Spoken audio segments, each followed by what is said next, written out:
นกสวัสดีค่ะทุกท่านค่ะ นกเอาความงามของวัดชเวดากองของเมียนมาให้ชมค่ะ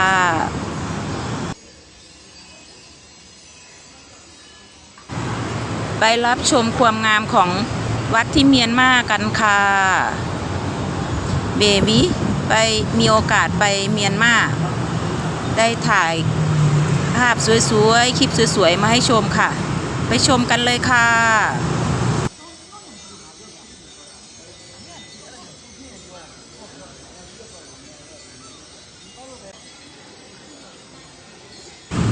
นกขอบคุณทุกกำลังใจนะคะที่แวะเวียนเข้ามานะคะ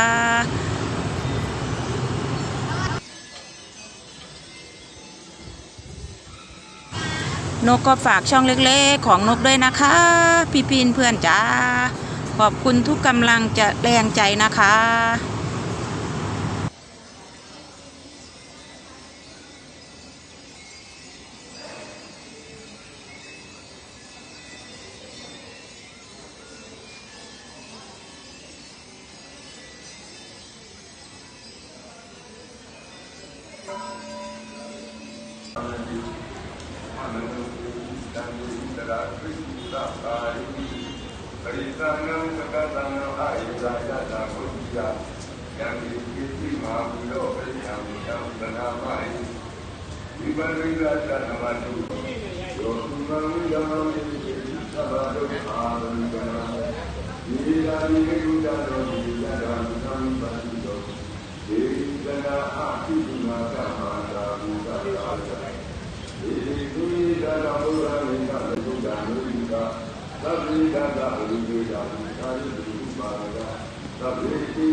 ปรุโมนามาตัมมุโตโลกสิโตนราตโม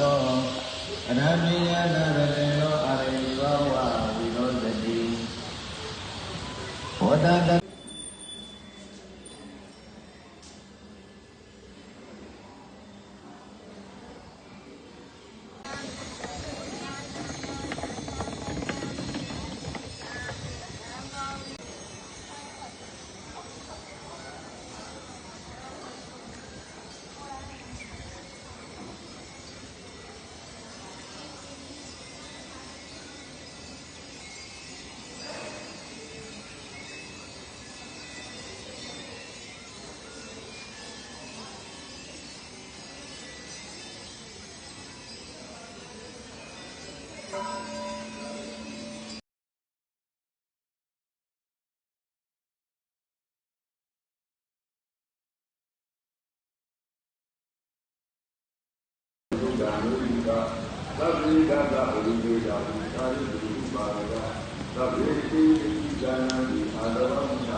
นกขอบคุณทุกกำลังแรงใจนะคะ